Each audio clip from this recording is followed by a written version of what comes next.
The night was dark and stormy as I drove down the desolate highway, rain pelting against my windshield with relentless fury.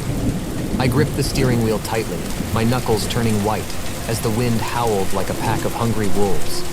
Visibility was limited to a mere few feet ahead, and I found myself questioning the sanity of continuing this treacherous journey. Yet I had no other choice. My car was my sanctuary, my only escape from the darkness that lurked outside.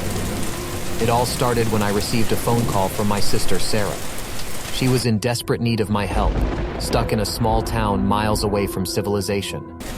Her voice trembled with fear as she explained that she had been chased by something sinister, something beyond comprehension. Her pleas for assistance echoed in my ears, tugging at my heartstrings, compelling me to embark on this ill-fated trip.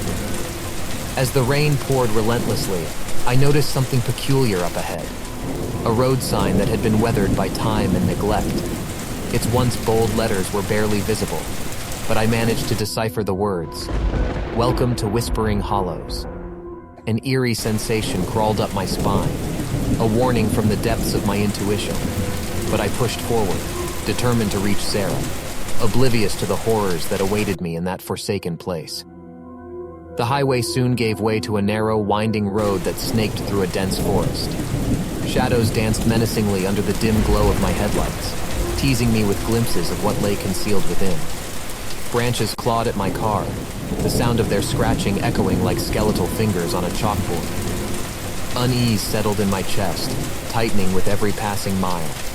Suddenly, the headlights flickered, casting an ethereal glow on the rain-soaked trees. My heart skipped a beat as the engine sputtered and died, leaving me stranded in the black abyss. Panic washed over me, threatening to drown my sanity. I fumbled for my phone, but there was no signal, as if the world had conspired against me.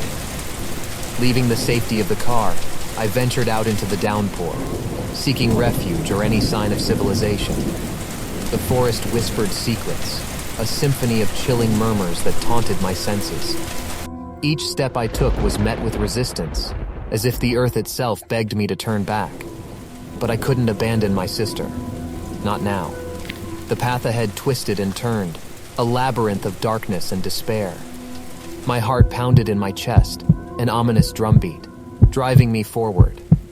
Strange figures lurked at the corner of my vision, their features blurred and indistinct. Whispers echoed in my ears, growing louder with every step, and I could swear they carried the sound of my own name. In the distance, I spotted a dilapidated house, its windows shattered and doors ajar. A glimmer of hope pierced through the despair, urging me to seek refuge within its decaying walls. The air was heavy with the stench of mildew and decay as I cautiously stepped inside.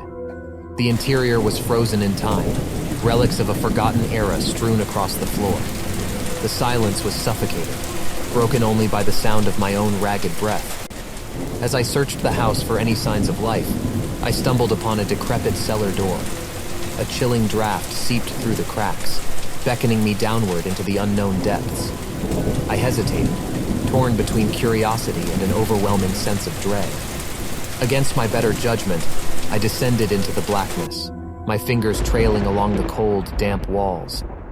The whispers grew louder, their voices melding into a symphony of terror.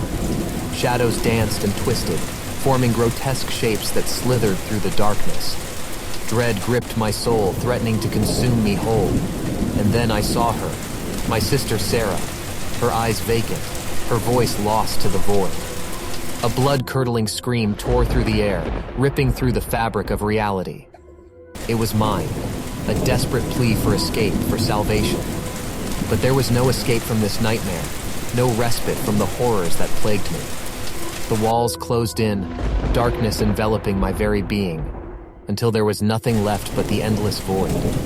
And so I remained trapped in this perpetual nightmare, forever driving down the whispering road, haunted by the echoes of my past. If you ever find yourself on a desolate highway, beware the signs, for they may lead you to whispering hollows, where the darkness reigns and nightmares come to life.